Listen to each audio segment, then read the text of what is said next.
Junnar police Thane हद्दीत बादशाह तलाव परिसरात कत्तलीसाठी घेऊन जात असलेले गोवंश ताब्यात घेऊन एका आरोपीस जुन्नर पोलिसांनी ताब्यात घेतले आहे. साहिल जाकीर पठाण वय 24 वर्ष, राहणार बादशाह तलाव, तालुका जुन्नर, जिल्हा पुणे असे पोलिसांनी ताब्यात घेतलेले इसमाचे नाव असून पुणे ग्रामीणचे पोलीस अधीक्षक संदीप सिंह गिल यांनी जुन्नर पोलीस ठाणे हद्दीत गोमांस व गोवंश कत्तल याबाबत कठोर कारवाई करण्याचे आदेश दिले असतानाच जुन्नर पोलीस ठाणे हद्दीत कत्तलीसाठी गोवंश येणार असल्याबाबत गोपनीय माहिती जुन्नर पोलीस ठाण्यास मिळाली. सदरची माहिती तात्काळ माननीय उपविभागीय पोलीस अधिकारी जुन्नर विभाग यांना देऊन त्यांच्या मार्गदर्शनाखाली जुन्नर पोलीस ठाण्यातील पोलीस उपनिरीक्षक टिटमे यांच्यासह पथक स्थापन करून सदर कारवाईसाठी रवाना करण्यात आले. दिनांक 24 जून रोजी रात्री 11:30 सुमारास मिनी पिकअप गाडी क्रमांक MH04 AB 6801 मध्ये 3 गोवंश जातीचे जनावरे दाटीवाटीने कोंबून कत्तलीकरिता जुन्नर बाजूकडून नारायणगाव बाजूकडे जात असताना मिळून आला, म्हणून पठाण याच्या विरुद्ध गुन्हा दाखल करण्यात आला आहे. मुक्त करण्यात आलेले गोवंश संगमनेर येथे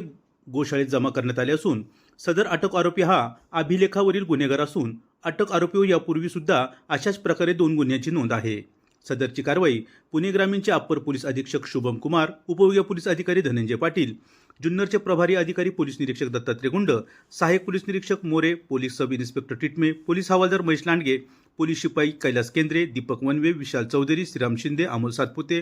दादाभाऊ पावडे, विनोद पवार, गणेश शिंदे, विजय जंगम यांच्या पथकाने केली असून पुढील तपास सहाय्यक पोलीस निरीक्षक संकेत चौधरी करीत आहेत. Day today news, Junnar.